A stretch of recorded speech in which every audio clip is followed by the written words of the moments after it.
ಆತ್ಮೀಯ ಬಂಧುಗಳೇ, ಶ್ರೀಮದ್ ಭಾಗವತಂ ಸ್ಕಂದ 2 ಅಧ್ಯಾಯ 9 ಭಗವದ್ವಚನ ಆಧರಿಸಿದ ಉತ್ತರಗಳು.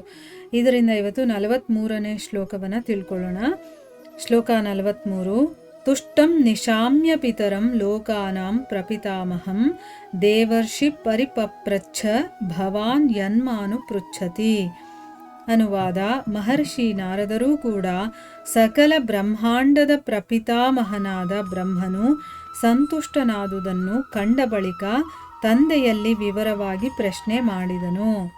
ಇದು ಶ್ಲೋಕ ಮತ್ತು ಅದರ ಅನುವಾದ. ಈಗ ಭಾವಾರ್ಥದ ಮೂಲಕ ನಾವು ಇದರ ಅರ್ಥವನ್ನು ತಿಳ್ಕೊಳ್ಳೋದಕ್ಕೆ ಪ್ರಯತ್ನ ಮಾಡೋಣ.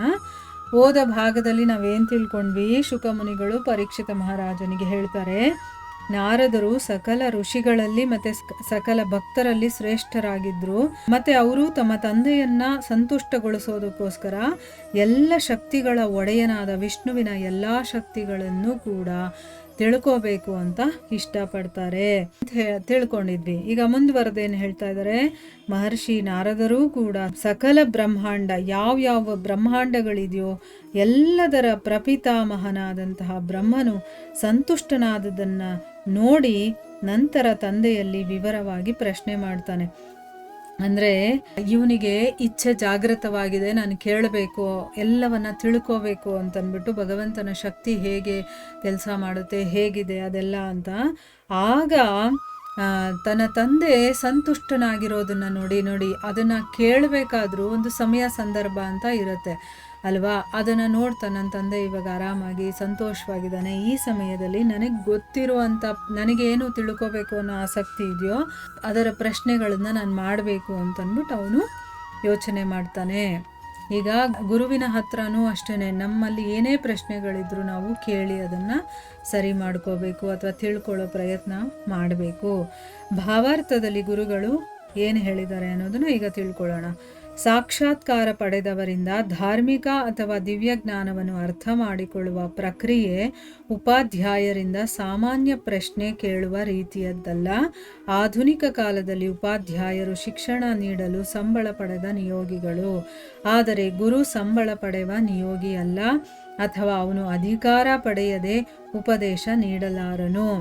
ಇಲ್ಲಿ ಗುರು ಹೇಗಿರಬೇಕು ಅನ್ನೋದನ್ನ ಗುರುಗಳು ಹೇಳ್ತಾ ಇದ್ದಾರೆ. ಅಂದರೆ ಯಾರು ಸಾಕ್ಷಾತ್ಕಾರವನ್ನು ಪಡ್ಕೊಂಡಿರ್ತಾರೋ ಅವರಿಂದ ನಾವು ದಿವ್ಯಜ್ಞಾನವನ್ನು ಅರ್ಥ ಮಾಡ್ಕೊಳ್ಳೋದಕ್ಕೂ, ಸ್ಕೂಲಲ್ಲಿ ಒಬ್ಬ ಮಾಸ್ಟ್ರು ಒಂದು ಸ್ಟೂಡೆಂಟ್ಗೆ ಹೇಳ್ಕೊಡ್ತಾನಲ್ಲ, ಅಂದರೆ ಈ ಭೌತಿಕ ಶಿಕ್ಷಣ ಪದ್ಧತಿ ಏನಿದೆಯೋ ಆ ರೀತಿಯಲ್ಲಿ ಇರುವಂಥ ಶಿಕ್ಷಣದಲ್ಲಿ ನಾವು ಪ್ರಶ್ನೆ ಮಾಡ್ತೀವಲ್ವಾ, ಅದಕ್ಕೂ ಇದಕ್ಕೂ ಒಂದೇ ಅಲ್ಲ ಅಂತ ಹೇಳ್ತಾ ಇದ್ದಾರೆ. ಯಾಕೆ ಅಂತಂದರೆ, ಈಗ ನಾವು ಆಧುನಿಕ ಶಿಕ್ಷಣ ಪದ್ಧತಿಯಲ್ಲಿ ಉಪಾಧ್ಯಾಯರು ಮಕ್ಕಳಿಗೆ ಹೇಳ್ಕೊಡ್ತಾರಲ್ಲ, ಅದು ದುಡ್ಡು ತಗೊಂಡು ತಮ್ಮ ಜೀವನೋಪಾಯಕ್ಕೆ ಅವರು ಏನೋ ಒಂದು ಪಾಠವನ್ನು ಮಾಡುವಂಥದ್ದು.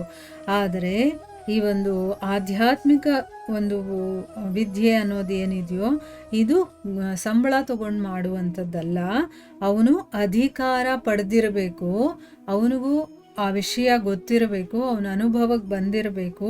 ಅದಕ್ಕೋಸ್ಕರನೇ ಇಲ್ಲಿ ಹೇಳಿದ್ದಾರೆ, ಅಧಿಕಾರ ಪಡೆಯದೆ ನಾವು ಉಪದೇಶ ಮಾಡೋದಕ್ಕಾಗೋದಿಲ್ಲ ಅಂತಂದ್ಬಿಟ್ಟು. ದಿವ್ಯಜ್ಞಾನ ಅರಿತುಕೊಳ್ಳುವ ವಿಧಾನವನ್ನು ಭಗವದ್ಗೀತೆಯಲ್ಲಿ ಹೀಗೆ ನಿರ್ದೇಶಿಸಲಾಗಿದೆ. ಭಗವದ್ಗೀತೆಯಲ್ಲಿ ಯಾವ ರೀತಿ ನಾವು ಈ ಒಂದು ಜ್ಞಾನವನ್ನು ಪಡ್ಕೋಬೇಕು, ಅದರ ವಿಧಾನ ಏನು ಅಂತಂದ್ಬಿಟ್ಟು ಹೇಳಿದ್ದಾರೆ. 4ನೇ ಅಧ್ಯಾಯ 34ನೇ ಶ್ಲೋಕ. ತದ್ವಿದ್ಧಿ ಪ್ರಣಿಪಾತೇನ ಪರಿಪ್ರಶ್ನೇನ ಸೇವೆಯ ಉಪದೇಕ್ಷ್ಯಂತಿ ತೇ ಜ್ಞಾನಂ ಜ್ಞಾನಿನ ತತ್ವದರ್ಶಿನಃ. ಅಂದರೆ ಅರ್ಥ ಏನು? ಸಾಕ್ಷಾತ್ಕಾರವನ್ನು ಹೊಂದಿದ ವ್ಯಕ್ತಿಗೆ ಶರಣಾಗತನಾಗಿ ಸೇವೆ ಸಲ್ಲಿಸಿ ಪ್ರಶ್ನೆಗಳನ್ನು ಕೇಳಿ ದಿವ್ಯಜ್ಞಾನವನ್ನು ಪಡೆದುಕೊಳ್ಳುವಂತೆ ಅರ್ಜುನನಿಗೆ ಉಪದೇಶಿಸಲಾಯಿತು. ದಿವ್ಯಜ್ಞಾನ ಪಡೆಯುವುದೆಂದರೆ ಹಣ ವಿನಿಮಯದಂತಲ್ಲ. ಅಂತಹ ಜ್ಞಾನವನ್ನು ಗುರುಗಳಿಗೆ ಸೇವೆ ಸಲ್ಲಿಸುವುದರ ಮೂಲಕ ಪಡೆಯಬೇಕು. ಬ್ರಹ್ಮದೇವರು ಭಗವಂತನನ್ನು ಸಂಪೂರ್ಣವಾಗಿ ತೃಪ್ತಿಪಡಿಸಿ ನೇರವಾಗಿ ಅವನಿಂದ ಜ್ಞಾನವನ್ನು ಪಡೆದ ರೀತಿಯಲ್ಲೇ ಪ್ರತಿಯೊಬ್ಬರೂ ಗುರುವನ್ನು ಸಂಪೂರ್ಣವಾಗಿ ತೃಪ್ತಿಪಡಿಸಿ ಅವರಿಂದ ದಿವ್ಯಜ್ಞಾನವನ್ನು ಪಡೆಯಬೇಕು. ಗುರು ತೃಪ್ತಿಯೇ ದಿವ್ಯಜ್ಞಾನ ಪ್ರಾಪ್ತಿಯ ಮಾರ್ಗ. ಕೇವಲ ವೈಯಾಕರಣಿಯಾದ ಮಾತ್ರದಿಂದ ಯಾರೊಬ್ಬರು ದಿವ್ಯಜ್ಞಾನವನ್ನು ಅರ್ಥ ಮಾಡಿಕೊಳ್ಳಲಾರರು. ನೋಡಿ, ಭಗವದ್ಗೀತೆಯಲ್ಲಿ ಹೇಳಿರುವಂಥ ಶ್ಲೋಕದ ಅರ್ಥ ಏನಪ್ಪ ಅಂತಂದರೆ, ಯಾರಿಗೆ ಸಾಕ್ಷಾತ್ಕಾರ ಆಗಿರುತ್ತೋ ಅಂತಹ ವ್ಯಕ್ತಿಗೆ ನಾವು ಹೋಗ್ಬಿಟ್ಟು ಅಲ್ಲಿ ಅವ್ರ ಹತ್ರ ಶರಣಾಗತಿಯಾಗಿ ಅವರಿಗೆ ಸೇವೆ ಮಾಡಬೇಕು. ಫಸ್ಟು ನಾವು ಅವರನ್ನು ಸೇವಿಸಿದಾಗ ಅವರು ನಮ್ಮ ಮೇಲೆ ತೃಪ್ತಿ ಪಟ್ಕೊಂಡು ಅವರು ನಮಗೆ ವಿದ್ಯೆಯನ್ನು ಹೇಳ್ಕೊಡ್ತಾರೆ. ಆಗ ನಾವು ನಮ್ಮಲ್ಲಿರುವಂಥ ಪ್ರಶ್ನೆಗಳನ್ನು ಕೇಳಬೇಕು. ಹೇಗೋ ಹೋಗಾಗ್ಬಿಟ್ಟು ನಮಗೆ ಒಂದು ಪ್ರಶ್ನೆ ಇದೆ, ನೀವು ಆನ್ಸರ್ ಹೇಳಿ ಅಂತಂದರೆ ಅವ್ರು ಹೇಳಲ್ಲ. ಫಸ್ಟು ನಾವು ಸೇವೆ ಮಾಡ್ತೀವಲ್ವಾ, ಅಂದರೆ ನಮ್ಮ ಅಹಂಕಾರವನ್ನು ಅವರ ಪಾದಗಳಿಗೆ ಸಮರ್ಪಣೆ ಮಾಡಿಬಿಡ್ಬೇಕು. ನಾವು ಸರಿಯಾದ ಒಂದು ಸ್ಟೇಜಲ್ಲಿದ್ದೀವಾ, ಪ್ರಶ್ನೆ ಕೇಳೋದು ನಾವು ಸರಿಯಾಗಿದೆಯಾ, ಅಥವಾ ತೋರಿಕೆ ಪ್ರಶ್ನೆ ಕೇಳ್ತಾ ಇದ್ದಾರಾ, ಅಥವಾ ಸುಮ್ಮನೆ ಏನೋ ಒಂದು ನಾಮಕಾವಾಸ್ತೆಗೆ ಅಂತ ಹೇಳ್ತಾರಲ್ಲ ಆ ರೀತಿ ಪ್ರಶ್ನೆ ಕೇಳ್ತಾ ಇದ್ದಾರಾ, ಅದೆಲ್ಲ ಗುರುವಿಗೆ ಗೊತ್ತಾಗತ್ತೆ. ಆದರೆ ದುಡ್ಡು ಕೊಟ್ಟು ನಾವು ಆ ಜ್ಞಾನವನ್ನು ಪಡಿತೀವಿ ಅಂತಂದರೆ ಅದು ಸಾಧ್ಯ ಇಲ್ಲ. ಹೇಳ್ಬೋದು, ಈಗಿನ ಕಾಲದಲ್ಲಿ ಅದು ಕೂಡ ನಡೆಯುತ್ತೆ. ದುಡ್ಡುಗೋಸ್ಕರ ಅವರು ಏನು ಬೋಧನೆಗಳನ್ನು ಬೇಕಾದರೂ ಮಾಡ್ತಾರೆ. ಅಂಥ ಗುರುಗಳ ಹತ್ರ ನಾವು ಹೋಗಬಾರ್ದು, ಆಯಿತಾ. ಜ್ಞಾನವನ್ನು ಯಾವಾಗ ಗುರುಗಳಿಗೆ ಸೇವೆ ಸಲ್ಲಿಸಿ ನಾವು ಪಡ್ಕೊಳ್ತೀವೋ ಅದು ನಿಜವಾದ ರೀತಿ. ಅದನ್ನೇ ನಾವು ಅನುಸರಣೆ ಮಾಡಬೇಕು. ಇಲ್ಲಿ ಬ್ರಹ್ಮದೇವನೂ ಕೂಡ ಮೊದಲು ಏನು ಮಾಡಬೇಕು ಅಂತ ಗೊತ್ತಾಗಲಿಲ್ಲ. ತಪ ಅಂತ ಅಂದ್ಬಿಟ್ಟು ಒಂದು ಶಬ್ದ ಬರುತ್ತೆ, ಅದು ಭಗವಂತ ಹೇಳುವಂಥ ಶಬ್ದ. ಅದನ್ನು ಅವನು ಶಿರಸಾವಹಿಸಿ ನನಗೆ ತಪಸ್ ಮಾಡು ಅಂತ ಹೇಳ್ತಾ ಇದ್ದಾರೆ ಅಂತ ಭಗವಂತ ಏನು ಕೆಲಸ ಹೇಳಿದ್ನೋ ಅದನ್ನು ಮಾಡಿ ಆಮೇಲೆ ಅವನು ತೃಪ್ತಿಪಡಿಸಿ ದಿವ್ಯ ಜ್ಞಾನವನ್ನು ಪಡ್ಕೊಳ್ತಾನಲ್ಲ, ಆ ರೀತಿನೇ ಎಲ್ಲರೂ ಕೂಡ ಗುರುವನ್ನು ಸಂಪೂರ್ಣವಾಗಿ ತೃಪ್ತಿಪಡಿಸಿದ ಮೇಲೆ ನಾವು ಜ್ಞಾನವನ್ನು ಪಡ್ಕೋಬೇಕು. ಗುರು ತೃಪ್ತಿ ಇದೆಯಲ್ಲ, ಅದು ದಿವ್ಯ ಜ್ಞಾನವನ್ನು ಪಡ್ಕೊಳ್ಳುವಂಥ ಒಂದು ಮಾರ್ಗ ಅಂತ ಹೇಳ್ತಾ ಇದ್ದಾರೆ. ಕೇವಲ ವ್ಯಾಕರಣದಿಂದ ಏನೋ ಒಂದು ವಿಷಯವನ್ನು ತಿಳ್ಕೊಂಡ್ಬಿಟ್ಟಿದ ತಕ್ಷಣ ಯಾರೂ ದಿವ್ಯ ಜ್ಞಾನವನ್ನು ಅರ್ಥ ಮಾಡ್ಕೊಳ್ಳೋದಕ್ಕೆ ಸಾಧ್ಯನೇ ಇಲ್ಲ. ಆ ಗುರುವಿನ ಕೃಪೆ ನಮ್ಮ ಮೇಲೆ ಆದಾಗ ಮಾತ್ರನೇ ನಮಗೆ ಆ ಭಾಗವತ ಯಾವುದೇ ಧರ್ಮಗ್ರಂಥಗಳಾಗಿರ್ಬೋದು ಭಗವಂತನ ವಿಚಾರ ನಮ್ಗೆ ಅರ್ಥ ಆಗೋದಕ್ಕೆ ಸಾಧ್ಯ. ಅವನ ಕೃಪೆ ಇಲ್ಲದೆ ನಮಗೇನೂ ಅರ್ಥ ಆಗೋದಿಲ್ಲ. ನಾವು ಎಷ್ಟು ಓದಿದ್ರೂ ಕೂಡ ಅಷ್ಟೇ. ವೇದಗಳು ಹೀಗೆ ಸಾರುತ್ತವೆ. ಯಾವುದು? ಶ್ವೇತಾಶ್ವತರ ಉಪನಿಷತ್ತಿನಲ್ಲಿ 6ನೇ ಅಧ್ಯಾಯ 23ನೇ ಶ್ಲೋಕ ಏನು ಹೇಳಿದರೆ, ಯಸ್ಯ ದೇವೇ ಪರಾಭಕ್ತಿರ್ ಯಥಾ ದೇವೇ ತಥಾ ಗುರು ತಸ್ಯೈತೆ ಕಥಿತಾ ಹಿ ಅರ್ಥ ಪ್ರಕಾಶಂತೆ ಮಹಾತ್ಮನಃ. ಅಂದರೆ ಅರ್ಥ ಏನು? ಭಗವಂತನಲ್ಲಿ ಮತ್ತು ಗುರುವಿನಲ್ಲಿ ಅಚಲ ಭಕ್ತಿಯುಳ್ಳವನಿಗೆ ಮಾತ್ರ ದಿವ್ಯಜ್ಞಾನವು ತಾನಾಗಿ ಬಹಿರಂಗಗೊಳ್ಳುತ್ತದೆ. ನೋಡಿ, ಯಾರಿಗೆ ಭಗವಂತನಲ್ಲಿ ಮತ್ತು ಗುರುವಿನಲ್ಲಿ ಅಚಲವಾದಂಥ ಭಕ್ತಿ, ಅಂದರೆ ಚಂಚಲತೆ ಇಲ್ಲದೆ ಅವರಲ್ಲೇ ಭಕ್ತಿ ಇರಬೇಕು ನಮಗೆ, ಅಂಥವರಿಗೆ ಮಾತ್ರ ಈ ದಿವ್ಯಜ್ಞಾನ ಅನ್ನೋದು ತಾನಾಗಿ ತಾನೇ ಬಹಿರಂಗ ಅಂದರೆ ಗೊತ್ತಾಗುತ್ತೆ, ಅವರ ತಿಳುವಳಿಕೆಗೆ ಅದು ಬರುತ್ತೆ. ಶಿಷ್ಯ ಮತ್ತು ಗುರುವಿನ ನಡುವಿನ ಅಂತಹ ಬಾಂಧವ್ಯವು ಶಾಶ್ವತವಾದದ್ದು. ಈಗ ಶಿಷ್ಯನಾದವನು ಮುಂದೆ ಗುರುವಾಗುತ್ತಾನೆ ಮತ್ತು ಯಾರೊಬ್ಬನೂ ತನ್ನ ಗುರುವಿಗೆ ವಿಧೇಯ ಶಿಷ್ಯನಾಗದ ಹೊರತು ನೈಜ ಅಧಿಕೃತ ಗುರುವಾಗಲಾರನು.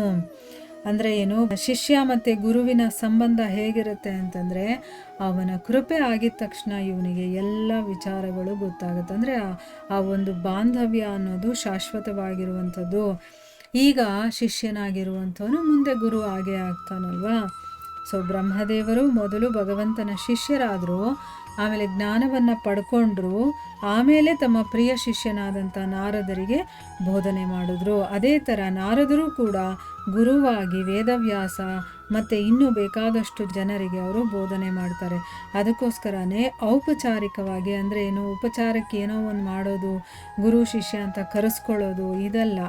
ಆದ್ದರಿಂದನೇ ಔಪಚಾರಿಕವಾಗಿ ಗುರು ಮತ್ತು ಶಿಷ್ಯ ಎಂದು ಕರೆಸಿಕೊಳ್ಳುವವರೆಲ್ಲರೂ ಬ್ರಹ್ಮ ಮತ್ತು ನಾರದ ಅಥವಾ ನಾರದ ಮತ್ತು ವ್ಯಾಸರುಗಳ ಪಡಿಯಚ್ಚಲ್ಲ. ಅಂತಂದರೆ ಈಗ ನಾವು ಗುರು ಇವ್ರನ್ನು ಶಿಷ್ಯ ಅಂದಿದ ತಕ್ಷಣ ಅವರು ಹೇಗೆ ಬ್ರಹ್ಮನಾರದರ ನಡುವೆ ಒಂದು ಬಾಂಧವ್ಯ ಇರುತ್ತೋ ಆ ರೀತಿ ಅಲ್ಲ, ಅಥವಾ ನಾರದ ಮತ್ತು ವ್ಯಾಸರಗಳ ಮಧ್ಯ ಇರುತ್ತಲ್ಲ ಆ ರೀತಿಯೂ ಅಲ್ಲ. ಬ್ರಹ್ಮ ಮತ್ತು ನಾರದರ ನಡುವಣ ಬಾಂಧವ್ಯ ಇದೆಯಲ್ಲ ಅದು ವಾಸ್ತವಿಕವಾಗಿರುವಂಥದ್ದು. ಆದರೆ ವಂಚಕನ ನಡುವಣ ಸಂಬಂಧವು ಔಪಚಾರಿಕವಾದದ್ದು. ಇಲ್ಲಿ ನೋಡಿ, ವಂಚಿತ ಮತ್ತು ವಂಚಕ ಯಾರೂ ಮೋಸ ಮಾಡಿ ನಾನು ಗುರು ಅಂತ ಹೇಳಿಕೊಂಡು ಅವ್ರಿಗೇನಾದರೂ ಬೋಧನೆ ಮಾಡ್ತಾರೋ ಅವರು ವಂಚಕ ಆಯಿತು. ಅದನ್ನು ಯಾರು ಕೇಳಿ ವಂಚಿಸ್ಕೊಳ್ತಾನೋ, ತನ್ನನ್ನು ತಾನು ವಂಚನೆ ಮಾಡ್ಕೊಳ್ತಾನೋ ಅವನು ವಂಚಿತ ಆಯಿತು. ಇವರಿಬ್ಬರ ಸಂಬಂಧ ಇದೆಯಲ್ಲ ಇದು ಔಪಚಾರಿಕವಾಗಿರುವಂಥದ್ದು, ತೋರಿಕೆ. ಅಲ್ವಾ. ನಾನು ಗುರು, ಇವರು ಶಿಷ್ಯ ಅನ್ನೋದು. ಈಗಿನ ಕಾಲದಲ್ಲಂತೂ ಇಂಥವ್ರು ಬೇಕಾದಷ್ಟು ಜನ ಇದ್ದಾರೆ.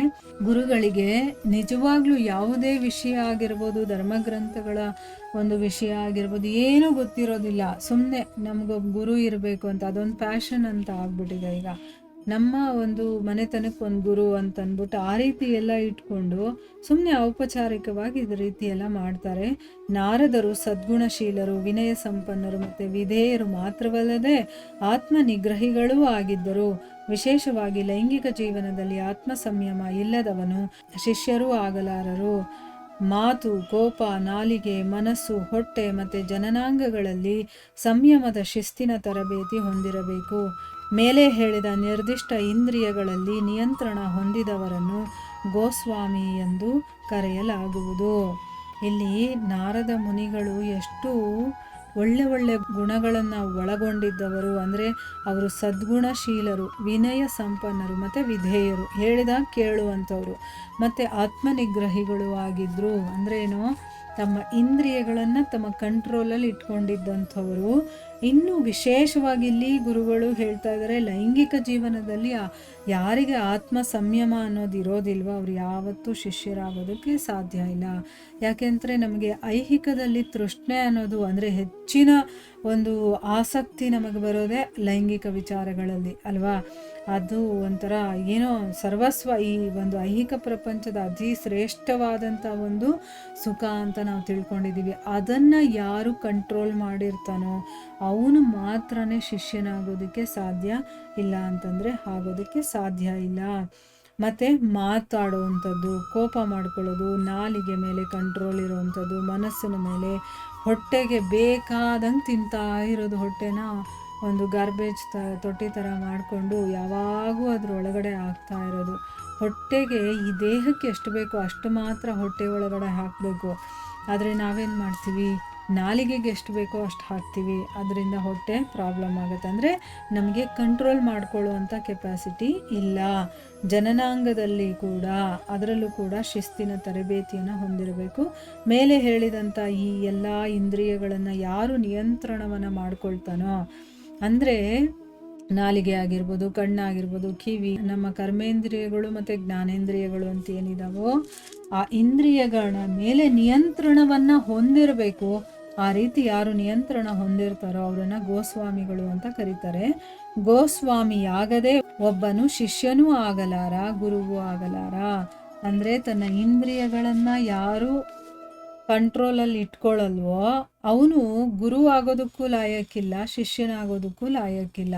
ಈಗ ಗುರು ಮತ್ತು ಶಿಷ್ಯ ಆಗಬೇಕು ಅಂತಂದರೆ ಇರುವಂಥ ಒಂದು ಕ್ವಾಲಿಟಿ ಏನಪ್ಪ ಅಂತಂದರೆ ತನ್ನ ಇಂದ್ರಿಯಗಳ ಮೇಲೆ ಅವನಿಗೆ ಹತೋಟಿ ಇರಬೇಕು. ಅಂಥವ್ರನ್ನ ಗೋಸ್ವಾಮಿಗಳು ಅಂತ ಕರೀತಾರೆ. ಗೋಸ್ವಾಮಿ ಅಂತಂದರೆ ಏನು?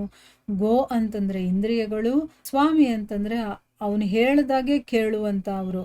ಅಂದರೆ ಏನು, ಆ ಇಂದ್ರಿಯಗಳು ಸೇವಕರ ಸ್ಥಾನದಲ್ಲಿರುತ್ತೆ ಮತ್ತು ಅವನು ಒಡೆಯನ ಸ್ಥಾನದಲ್ಲಿರ್ತಾನೆ. ಒಡೆಯ ಹೇಗೆ ಹೇಳ್ತಾನೋ ಹಾಗೆ ಇಂದ್ರಿಯಗಳು ಕೇಳಬೇಕು. ಆದರೆ ಈಗೇನಾಗಿದೆ, ಆ ಇಂದ್ರಿಯಗಳೇನು ಹೇಳುತ್ತೋ ಅದನ್ನು ನಾವು ಕೇಳ್ತೀವಿ ಅಲ್ವಾ. ಅದನ್ನು ಇಲ್ಲಿ ಹೇಳ್ತಾ ಇದ್ದಾರೆ. ಇಂದ್ರಿಯ ನಿಗ್ರಹವಿಲ್ಲದ ಗುರುವೆಂಬುವನು ಖಂಡಿತವಾಗಿಯೂ ವಂಚಕನು ಮತ್ತು ಅಂತಹ ನಾಮಮಾತ್ರ ಗುರುವಿನ ಶಿಷ್ಯರೂ ವಂಚಿತರು. ಯಾರು ತನ್ನ ಇಂದ್ರಿಯಗಳನ್ನು ತಾನು ನಿಗ್ರಹ ಮಾಡ್ಕೊಳ್ಳೋದಿಲ್ವೋ ಅಂಥವನು ಖಂಡಿತವಾಗ್ಲೂ ಕೂಡ ವಂಚಕ ಆಗಿರ್ತಾನೆ. ಯಾಕಂದರೆ ಅವನು ಗುರು ಅಂತ ಹೇಳ್ಕೋಬೋದು, ಆದರೆ ತನ್ನ ಇಂದ್ರಿಯಗಳನ್ನು ತಾನೇ ಅವನು ನಿಗ್ರಹ ಮಾಡಿಲ್ಲ ಅಂತಂದರೆ ಅವನು ಗುರು ಹೇಗೆ ಆಗೋದಕ್ಕೆ ಸಾಧ್ಯ? ಆದರೂ ಅವನು ಹೇಳ್ಕೊಳ್ತಾ ಇದ್ದಾನೆ ಅಂತಂದರೆ ಅವನು ವಂಚಕ. ಮತ್ತು ಅಂತಹ ನಾಮ ಮಾತ್ರ ಗುರುವಿನ ಶಿಷ್ಯ ಇದ್ದಾನಲ್ಲ ಅವನು ವಂಚಿತ. ಅಂಥ ಗುರು ಹತ್ರ ಹೋಗ್ಬಿಟ್ಟು ಕಲಿತಾನೆ ಅಂತಂದರೆ ಅವನು ಕೂಡ ವಂಚಿತನಾಗ್ತಾನೆ. ಈ ಲೋಕದ ಅನುಭವಾನುಸಾರ ಬ್ರಹ್ಮದೇವರನ್ನು ಗತಿಸಿದ ಮುತ್ತಾತ ಎಂದು ಭಾವಿಸಬಾರದು. ಅವರು ಪ್ರಾಚೀನ ಪ್ರಪಿತಾಮಹರು ಮತ್ತು ಇಂದಿಗೂ ಜೀವಂತರಾಗಿರುವವರು. ನಾರದರು ಜೀವಂತರು. ಬ್ರಹ್ಮಲೋಕದ ನಿವಾಸಿಗಳ ವಯಸ್ಸನ್ನು ಭಗವದ್ಗೀತೆಯಲ್ಲಿ ಸೂಚಿಸಲಾಗಿದೆ. ಈ ಸಣ್ಣ ಪ್ರಪಂಚದ ಪೃಥ್ವಿಯ ನಿವಾಸಿಗಳಿಗೆ ಬ್ರಹ್ಮನ ಆಯುಷ್ಯದ ಒಂದು ದಿನವನ್ನು ಕೂಡ ಲೆಕ್ಕ ಹಾಕುವುದು ಸಾಧ್ಯವಿಲ್ಲ. ಅಂದರೆ ಇವಾಗ ಈ ಲೋಕದ ಅನುಭವದ ಅನುಸಾರವಾಗಿ ಅಂತಂದ್ರೆ ಏನು, ನಾವು ಈ ಲೋಕದಲ್ಲಿ ಈಗ ನಾವು ಯೋಚನೆ ಮಾಡೋ ರೀತಿ ಆಗಿರ್ಬೋದು, ನಮ್ಮ ಆಯಸ್ಸಾಗಿರ್ಬೋದು, ಇದನ್ನೆಲ್ಲ ನೋಡ್ಕೊಂಡು ನಾವು ಕ್ಯಾಲ್ಕುಲೇಟ್ ಮಾಡಿದಾಗ ನಾವು ಬ್ರಹ್ಮದೇವರನ್ನ ಸತ್ತು ಹೋಗಿರುವಂಥ ಒಬ್ಬ ಮುತ್ತಾತ ಅಂತ ಯಾವತ್ತೂ ಭಾವಿಸ್ಕೊಳ್ಬಾರ್ದು. ಅವನು ಪ್ರಾಚೀನ ಪ್ರಪಿತಾಮಹ ಅಂತ ಹೇಳ್ತಾ ಇದ್ದಾರೆ. ಅಂದರೆ ಇವತ್ತಿಗೂ ಕೂಡ ಅವರು ಜೀವಂತವಾಗಿರುವಂಥವ್ರು, ಅವ್ರು ಯಾವಾಗಲೂ ಇರುವಂಥವ್ರು. ನಾರದರು ಕೂಡ ಜೀವಂತವಾಗಿದ್ದಾರೆ. ಈಗ ಭಗವದ್ಗೀತೆನಲ್ಲಿ ನಾವು ತಿಳ್ಕೊಂಡಿದ್ದೀವಿ, ಬ್ರಹ್ಮಲೋಕದಲ್ಲಿ ವಾಸ ಮಾಡುವಂಥ ನಿವಾಸಿಗಳ ವಯಸ್ಸು ಎಷ್ಟಿರುತ್ತೆ, ಅವರ ಆಯಸ್ಸು ಎಷ್ಟಿರುತ್ತೆ ಅಂತಂದ್ಬಿಟ್ಟು. ಈ ಒಂದು ಸಣ್ಣ ಪ್ರಪಂಚದ ಪೃಥ್ವಿಯ ನಿವಾಸಿಗಳಿಗೆ, ಅಂದರೆ ಈ ಭೂಲೋಕದ ನಿವಾಸಿಗಳಿಗೆ ಬ್ರಹ್ಮನ ಆಯುಷ್ಯದ ಒಂದು ದಿನವನ್ನ ಲೆಕ್ಕ ಹಾಕೋದಕ್ಕಾಗೋದಿಲ್ಲ. ಅಂದರೆ ಅಷ್ಟು ದಿನಗಳು ಆಗುತ್ತೆ ನಮ್ಮ ದಿನಗಳನ್ನು ತಗೊಂಡಾಗ ಅವನ ಒಂದು ದಿನ. ಸೊ ಅದಕ್ಕೆ ತುಂಬ ಕಷ್ಟ ಅದನ್ನು ಲೆಕ್ಕ ಹಾಕೋದು ಅಂತ ಇಲ್ಲಿ ಹೇಳ್ತಾ ಇದ್ದಾರೆ. ಅಂದರೆ ಆ ಲೋಕದ ಒಂದು ಲೆಕ್ಕಾಚಾರಕ್ಕೂ ಈ ಲೋಕದ ಲೆಕ್ಕಾಚಾರಕ್ಕೂ ತುಂಬ ಡಿಫ್ರೆನ್ಸ್ ಇದೆ. ಇಲ್ಲಿ ಹೇಳ್ತಾ ಇದ್ದಾರೆ, ಗುರು ಅನ್ನೋನು ತನ್ನ ಇಂದ್ರಿಯಗಳನ್ನು ನಿಗ್ರಹಣ ಮಾಡುವಷ್ಟು ಕೆಪಾಸಿಟಿ ಅವನಿಗಿರಬೇಕು. ಆಗ ಅವನು ಶಿಷ್ಯನಿಗೆ ಅದನ್ನು ಬೋಧನೆ ಮಾಡ್ಬೋದಲ್ವಾ. ಸೊ ಇಲ್ಲಿ ಈಗ ನಾವು ಗುರು ಮತ್ತು ಶಿಷ್ಯರ ನಡುವಣ ಬಾಂಧವ್ಯ, ಅವ್ರಿಗೇನು ಅರ್ಹತೆ ಇರಬೇಕು, ಗುರುಗೇನು ಅರ್ಹತೆ ಇರಬೇಕು, ಶಿಷ್ಯನಾಗಿರುವಂಥವನು ಹೇಗಿರಬೇಕು, ಆ ವಿಚಾರದಲ್ಲೆಲ್ಲ ತಿಳ್ಕೊಂಡ್ವಲ್ವಾ. ಇಲ್ಲಿಗೆ ನಾವು ನಿಲ್ಲಿಸೋಣ. ಹರೇ ಕೃಷ್ಣ.